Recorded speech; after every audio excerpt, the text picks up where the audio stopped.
Il y a toujours eu des photos de Hossam sur les murs de la maison familiale. Mais depuis le 24 septembre, son portrait s'étale aussi à la une des journaux américains posé dans un coin du salon.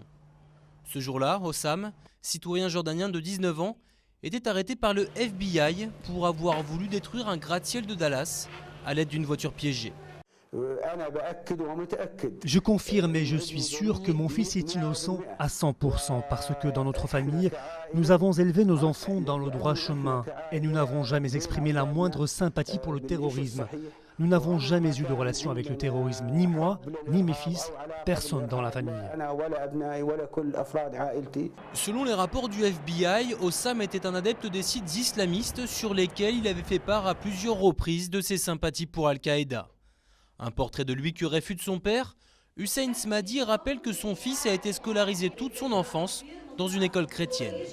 Je n'en croyais pas mes oreilles car il n'y a aucune chance qu'Hossam ait pu faire ça. Je dis qu'il est innocent, que Dieu lui vienne en aide. La dernière fois qu'il a vu Hossam, son père avait bien noté qu'il était devenu très pratiquant. Mais pour lui, la seule explication valable, c'est que son fils est victime d'un complot.